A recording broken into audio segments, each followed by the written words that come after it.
Friends, this is video number 18 और इसमें हम डिस्कस करने वाले हैं कि डाइलेक्ट्रिक स्लैब्स जो है ना, हम वेरियस तरीके से कैपेसिटर के बीच में रखने लगे हैं। पहले हमने रखी थी एक प्लेट में, आपको याद दिलाता हूँ, और उसकी पूरी डेरिवेशन की हमने। ठीक है, डेरिवेशन बोर्ड के पॉइंट ऑफ व्यू से उतनी ही इंपॉर्टेंट है। आप कुछ शॉर्टकट सीखेंगे कि डायरेक्ट आंसर कैसे मिल जाए अगर कोई ज़्यादा इधर उधर कर रहा है डाइलेक्ट्रिक स्लैब्स के साथ। मैं अभी बताऊँगा क्या मैं बोलने वाला हूँ। ये थी वो पुरानी बात जो हमने पहले सीखी है। ठीक है, इसके अंदर क्या दिखाई दे रहा है हमें कि एक कैपेसिटर की ये दो प्लेट्स हैं, ब्लैक कलर वाली लाइंस जो दिखाई दे रही हैं आपको, these are two capacitor plates, और इसके बीच में हमने एक डाइलेक्ट्रिक स्लैब रखी है ऑफ थिकनेस टी। ठीक है, पहले भी किया आपने, पूरा डेरिवेशन की, ये रिजल्ट लाया था आपने तब। अब इस रिजल्ट तक पहुंचने के लिए क्या करना पड़ेगा, देखो एक चीज़ और बताता हूं, एक चीज़ बड़ी इंटरेस्टिंग है यहां नोट करने वाली, कि मैंने जब इस डाइलेक्ट्रिक स्लैब को यहां रखा ना, तो मैंने यहां से कितनी दूर रखा है, x, ये खुद कितना है t, टोटल कितना है d, तो यहां कितना स्पेस बच गया ये। ठीक है, फाइन। अब हमने इसका जब इसका C इक्विवेलेंट निकाला कि इसका अल्टीमेटली अब कैपेसिटेंस कितना बना, तो इसका जो कैपेसिटेंस बनाना दैट इज इक्वल टू, कैसे लिखना है आपने, मैं आपको बताता हूं, एप्सिलॉन नॉट a ऊपर आएगा, डिनोमिनेटर में आएगा, देखो ध्यान से, डिनोमिनेटर में सोचो कि इसमें एयर कितनी है, तो मैं बोलूंगा इसमें एयर है d माइनस टी, तो पहले लिख दो एयर की कहानी। ठीक है, और फिर लिखो कि इसमें डाइलेक्ट्रिक स्लैब कितनी है, तो इसमें डाइलेक्ट्रिक स्लैब कितनी है, टी थिकनेस की। ठीक है, तो वो डाइलेक्ट्रिक स्लैब है, इसलिए अपॉन क्या करना पड़ेगा, के। ये शॉर्टकट आपको तरीका बता रहा हूँ याद करने का, और ये इस तरीके से आप बड़े आराम से लिख सकते हो। अच्छा, ये डाइलेक्ट्रिक स्लैब अगर किसी ने ऐसे रखी हो, कोई आपको बोले नहीं भाई मैंने ऐसे नहीं रखना, आपने देखा इसमें एक्स आया ही नहीं, इसके आंसर में एक्स है ही नहीं, इसका मतलब पता क्या हुआ, कोई डाइलेक्ट्रिक स्लैब अगर ऐसे रखे, मतलब इस प्लेट के पास रखे, इस प्लेट से दूर रखे, बिल्कुल इसके साथ चिपका के रखे, यहाँ पे खाली जगह रखे, जो मर्जी करे, मतलब इस डाइलेक्ट्रिक स्लैब की पोजीशन यहां रखे, उससे फर्क बिल्कुल भी नहीं पड़ता, इसका रिजल्ट यही रहेगा। एक बात।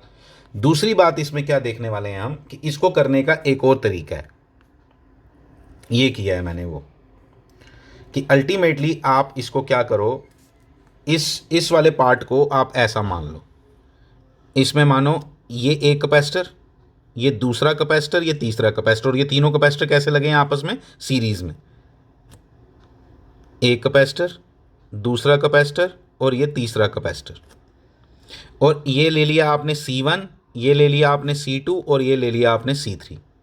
पैरेलल में फॉर्मूला आपको बड़े अच्छे से ये समझ आ गई ना इतनी बात। ठीक है, अब देखो क्या कर रहा हूँ, ये ले लिया C1, अब आप देखते जाओ, ये याद रखना है इसके बीच, इस कैपेसिटर की कितनी डिस्टेंस है प्लेट्स के बीच में, x, इधर कितना डिस्टेंस है t, और इधर कितना है, ये सब लिखा हुआ है, ये उधर काम आना है इसलिए मैं आपसे बात कर रहा हूँ। आपको मालूम है कि कैपेसिटेंस का फॉर्मूला क्या होता है, एप्सिलॉन a बाई डी, ये बस ये याद रखना। अब वही यूज़ करने लगा हूँ मैं, और आपको उसी बेसिस पे करवाता हूँ। ये देखो, ये तीनों ले लिए, हमें मालूम है तीन कैपेसिटर जब सीरीज में होते हैं तो उस तरह से रिजल्ट देते हैं, 1/c equivalent is equal to 1/c1 plus 1/c2 plus 1/c3।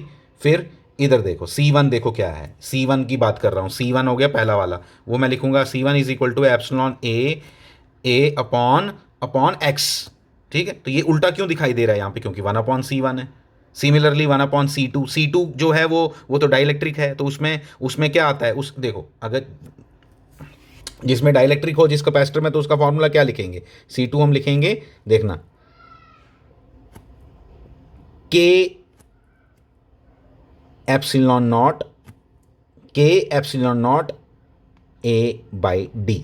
ठीक है, K तो आएगा, अब D की जगह यहाँ पे क्या है, T है, और उल्टा भी करना है। उल्टा क्यों करना है, क्योंकि 1/है। ठीक है, आ गया समझ आपको, ये भी सिमिलरली समझ आ गया आपको तीन कैपेसिटर की कहानी।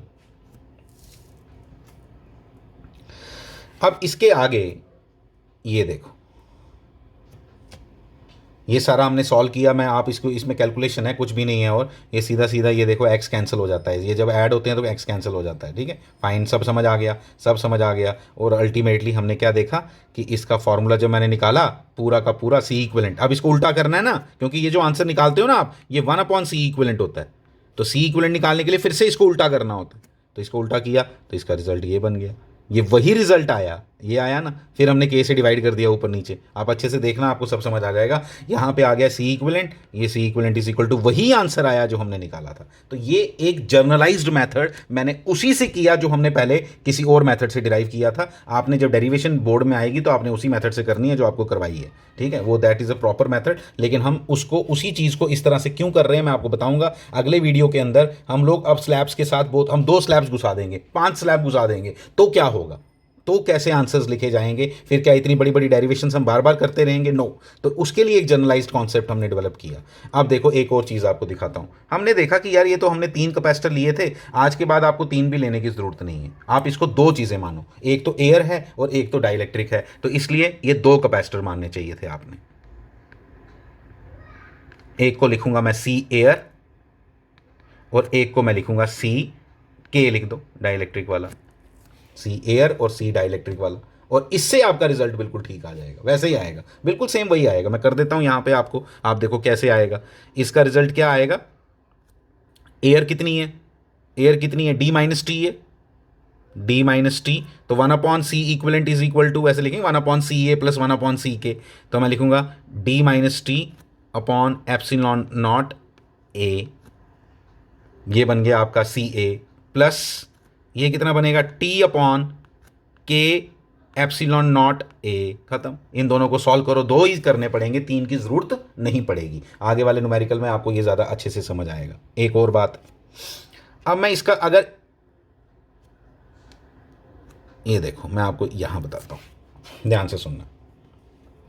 अगर यही जो आपका अभी मैंने बनाया, क्या ये कैपेसिटर जिसके बीच में एक डाइलेक्ट्रिक स्लैब पड़ी है, ध्यान से सुनना जरा, एक डाइलेक्ट्रिक स्लैब पड़ी है, इसका मैं बनाना चाहता हूं इलेक्ट्रिक फील्ड का graph with respect to x. X हो गया, मतलब यहां एक्स इक्वल टू 0 है, यहां एक्स इक्वल टू एक्स है, यहां पे x equal to x plus t है, और यहां पे फिर से डी है, टोटल डिस्टेंस डी है। तो मतलब क्या होगा, हमें बड़े अच्छे से मालूम है इलेक्ट्रिक फील्ड कम हो जाता है डाइलेक्ट्रिक के अंदर। तो पहले क्या था, इलेक्ट्रिक फील्ड इतना था, पहले इलेक्ट्रिक फील्ड इतना था, फिर इलेक्ट्रिक फील्ड कम हो गया, फिर से इलेक्ट्रिक फील्ड उतना हो गया, ठीक है। कितना कितना कितना डिस्टेंस बोला मैंने, एट डिस्टेंस एक्स, फिर ये कौन है,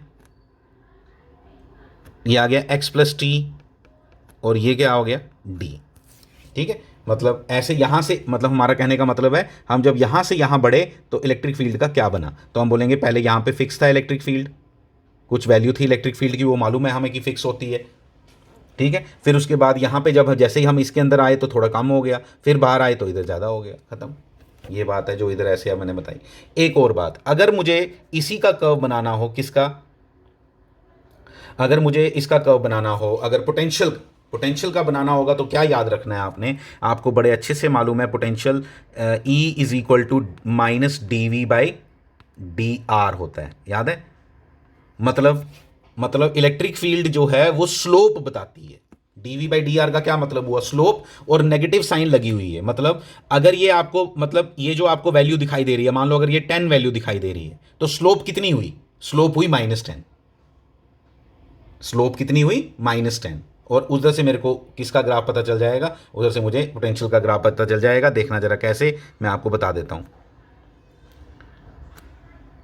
देखो पोटेंशियल का ग्राफ बना रहा हूं, वही आपका केस, बीच में डाइलेक्ट्रिक ऐसे, और उसी का हम केस बना रहे हैं। देखना ध्यान से प्लीज, पहले स्लोप ज्यादा, फिर स्लोप कम। देखो स्लोप कम करने का मतलब थोड़ी सीधी कर दी लाइन, ये ज्यादा टेढ़ी है लाइन, क्योंकि यहां इलेक्ट्रिक फील्ड ज्यादा है। नेगेटिव क्यों आ रही है सारी, मालूम है minus d v by d r है, और फिर से बराबर स्लोप, ये फिर से बराबर स्लोप। तो ऐसा बनेगा किसका ग्राफ, ये बनेगा v वर्सेस x का ग्राफ। इसी बेसिस पे लोग ना एक क्वेश्चन आपको पूछ सकते हैं, जो आप अपने कॉपी पे नोट करके रखोगे, कि अगर ये इस तरह का एक कैपेसिटर है जिसके बीच में यहां डाइलेक्ट्रिक है एक किस्म का K1 का, ओ शिट, यहाँ पे एक डाइलेक्ट्रिक है एक किस्म का K1, मतलब K1 जिसकी डाइलेक्ट्रिक कांस्टेंट है, और दूसरी जगह है ये K2। ठीक है, मतलब ये पूरा कैपेसिटर, ये कुछ नहीं है, ये लाइन नहीं, ये प्लेट नहीं है, this is not a plate, this is not a plate, याद रखना ये प्लेट नहीं होती, बस दो डाइलेक्ट्रिक साथ में मिक्स करके ऐसे घुसाए हैं, पहले इधर इधर तक ये और इधर तक ये। ठीक है, और इसका कह रहा है कि भाई इसका जो पोटेंशियल का ग्राफ है वो ऐसा है, देखना ध्यान से, ऐसा है, इसकी स्लोप ज़्यादा, इसकी स्लोप कम। ठीक है, जो थोड़ी सीधी लाइन होती है ना, ये ज़्यादा टेढ़ी लाइन है ना, तो इसका स्लोप ज़्यादा है, इसका स्लोप कम है। तो बोलता है बताओ K1 बड़ा है कि K2, तो हमें पता चल गया इलेक्ट्रिक फील्ड कहाँ कम है। देखो कितना कॉन्सेप्ट है इसके अंदर, प्लीज़ अच्छे से लिख के रखना। ये किसका स्लोप कम है? K2 का स्लोप कम है। K2 का स्लोप कम होने का मतलब हुआ कि K2 के कारण इलेक्ट्रिक फील्ड भी कम है। इलेक्ट्रिक फील्ड कम कौन करता है? जिसका डाइलेक्ट्रिक कांस्टेंट जितना ज्यादा होगा वो इलेक्ट्रिक फील्ड को उतना कम करता है। आपको याद होगा जो इलेक्ट्रिक फील्ड हमने बात की थी, net electric field inside a dielectric material is equal to E not external divided by K. तो के जिसका ज्यादा जितना होगा उतना ई उसका कम होगा। इन दोनों में से ई किसका कम दिखाई दे रहा है? जिसकी स्लोप कम है। स्लोप किसकी कम है? K2 की कम है, इसलिए K2 is greater than K1। इसने इलेक्ट्रिक फील्ड को ज्यादा कम किया,